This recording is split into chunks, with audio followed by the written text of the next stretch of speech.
How's it going, guys? This is Techwear Tactical. I am doing another video. It's actually a repeat video because I did one on this, which is another mag pouch. This is actually a US mag pouch, and over here is the Osprey version of the same, but that's from the UK. I got this at the same surplus store that I got the 105mm crate out of.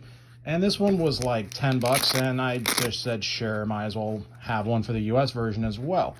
These are all in the respective countries' version of Multicam. This one is OCP. This one, I believe, is also OCP. This one was listed as OCP, but it's not. You can plainly see that the pattern is similar but different. So that's the UK's version. I just wanted to do a little video just kind of showing you that there is a difference. That's where it starts getting really difficult to be interested in military surplus and really camouflage in general. Some countries, they match perfectly, and other countries, it's even though it's the same, it couldn't be any more different. So it's just kind of nice to take a look at what the differences are. So this will be the baseline. This is unissued US military OCP. And this is as well, but this one was issued. It's very worked in. It isn't nearly as stiff as the unissued one. These are naturally very, I don't want to say flimsy, but they're very workable, just even though they're brand new.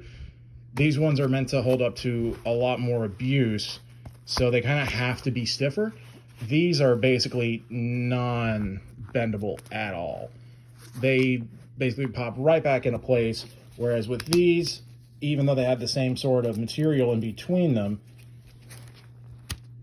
to keep it stiff and rigid, it bends super easy. It comes back into place, but it very clearly doesn't spring back to life like a memory foam mattress type of deal. So this one has been issued. It did see combat. The ones that were there were a bunch of these double mag pouches, and they all had DLA on them, or DL4, don't know. They all had those written on them, so I don't know if it was one person's kit or one unit's kit or what it was, but they all had that on it, handwritten.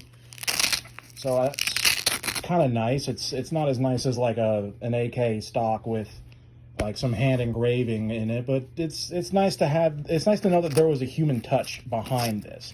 Someone carried this. Someone may have even passed on wearing this. You never know. It's kind of nice to, well, it's not nice to think about, but it's interesting to think about. I was one of those kids when you went to a museum and I saw the sign that said no touching, I immediately wanted to just touch everything. And this is a great hobby to be in where you can really hold pieces of history and not get in trouble for it. And it's probably about the same price, if not cheaper, than a museum ticket. You can do whatever you want with it. You could cut it up if you want. I don't know why you would, but you could. There's definitely some differences between these two still.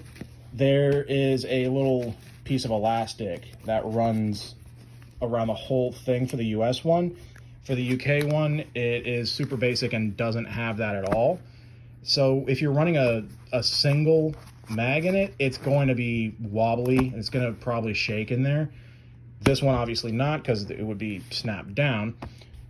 So there's definitely some give and take, and it just kind of depends on what it is that you want out of it. They can both fit the Boyfang. Actually, all three can fit the Boyfang with the extended battery. This is the standard one. It's basically the exact same size as the radio itself. The extended battery, it comes down about another 2 inches. So this will fit in all of them. I will say that even though it fits in all of them with the double mag pouch, it has a tendency to list off to the side, and I'll show you with the US one.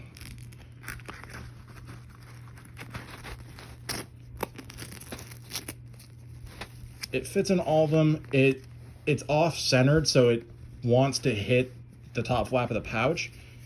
And since these radios aren't like the top quality, it can just alter your volume pretty easily.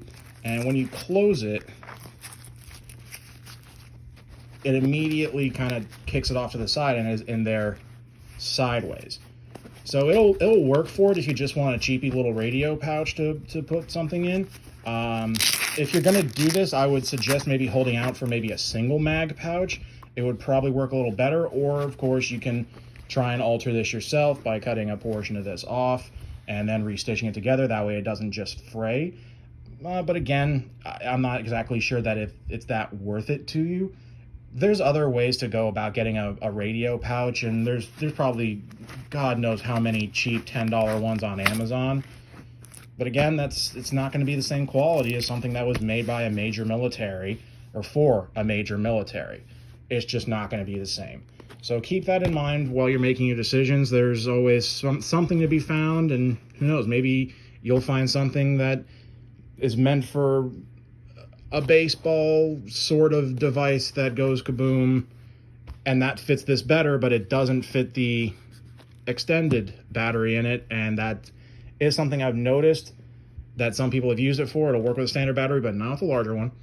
I don't really collect those just because there's so few uses for it. I always generally end up getting another mag pouch or a pistol mag pouch or something like that, instead of getting the very short, very stout. I don't think I can say it on YouTube, because even though this is not monetized in any way, shape, or form, if all goes well, I'd like it to be one day, and I don't want everything I've worked for taken down just because I mentioned a no word. So we'll leave it at that. So till next time, guys, I have a couple of other things that I've dug out of the collection to do videos on, and those will be coming out over, I'd probably say, the next week or so. So I will see you guys then.